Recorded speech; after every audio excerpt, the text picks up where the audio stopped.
Governor J.B. Pritzker doesn't have any competition in the June Democratic primary, but on the Republican side, there's a divisive battle over who will win the nomination to take on Pritzker come November. Pritzker's handling of the coronavirus pandemic is among Republican criticisms. Amanda Vinicky joins us now with a look at one of the leading candidates' seemingly conflicting positions on COVID protocols. Amanda. Yeah, Paris, gubernatorial candidate and state senator Darren Bailey has made a name for himself fighting the governor's executive orders that require faces be covered in places like theaters, stores, and schools. Early in the pandemic, his legislative colleagues even kicked Bailey out. There are 81 voting yes, 27 voting no, and 1 voting present.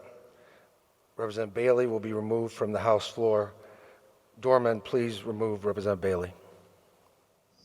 That was spring of 2020 when the Illinois General Assembly was first meeting in person since the start of COVID. It was just months into the pandemic. Bailey refused to abide by the chamber's new rules that required legislators wear masks, so his colleagues voted he'd be removed from the proceedings. Political scientist Chris Mooney says it was a politically savvy move. It's not like they're going to hog tie him and throw him down on the ground. But it was noted, you guys in the press noted it. Suddenly he gets a little pop. He can be anti-mask, fits in with the base that he's trying to appeal to. Bailey has since worn his mask at the Capitol without issue, as has often been required. But last night at a GOP candidates forum, that is, Bailey boasted about his mask protest a couple years back. I was the only person that stood up and escorted out of the General Assembly.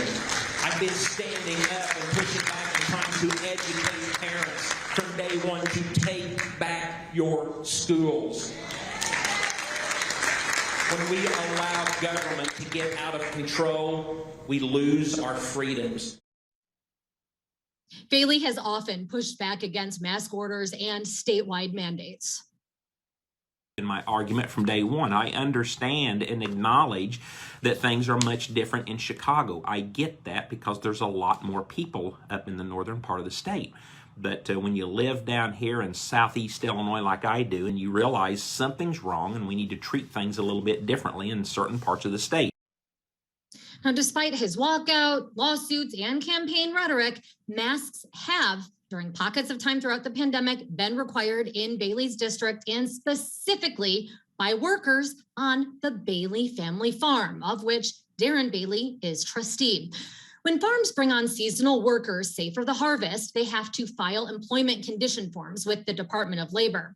The Bailey farm has been hiring from overseas during the pandemic and is doing so now for jobs through June at $15.89 an hour.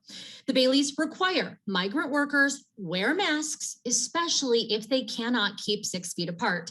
But Bailey's farm did not have to go that far. While the federal government has issued extensive guidelines on COVID, other farms, including another in local Xenia, list no such COVID requirements. A Department of Labor spokesperson says to the extent there are COVID protocols listed in agricultural clearance orders, they are either voluntary protocols put in place by the employer in response to guidelines, or they're necessary to comply with state or local health and safety requirements. Including COVID precautions is rational from a business perspective, says political scientist Mooney.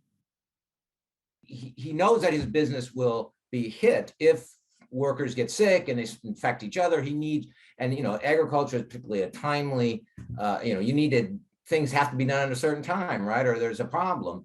And so it's absolutely legitimate, it's legal. But Mooney says in the case of winning a Republican primary, it's not necessarily about rationale. It is about symbolism. Bailey has always been consistent. It is a business's right to implement a mask order if they so choose.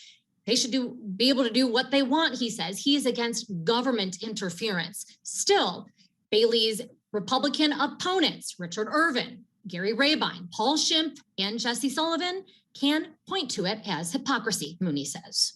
The Republican primary for the governorship right now is a battle between who can be the most Trumpy, right? Who can be the most like Donald Trump.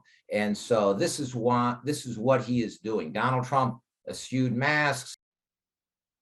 We did reach out to Bailey's campaign to see how his farms policy has squared with his campaign stance. They sent back a statement saying that before COVID, the farm did supply N95 masks and more, the campaign says, to those who needed them for farm work.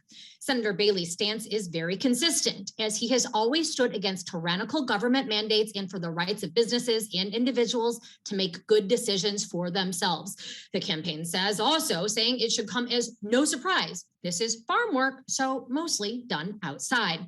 The Baileys farm over 12,000 acres, so social distancing comes naturally. The H-2A is a federal program that legally brings migrant workers, and they're required to abide by federal rules and make available to workers whenever they need. The Bailey family farm employs several local families and continues to advertise jobs locally to fill positions, but no one wants to work. Again, that is the response from the Bailey campaign. With that, Paris, sending it back to you.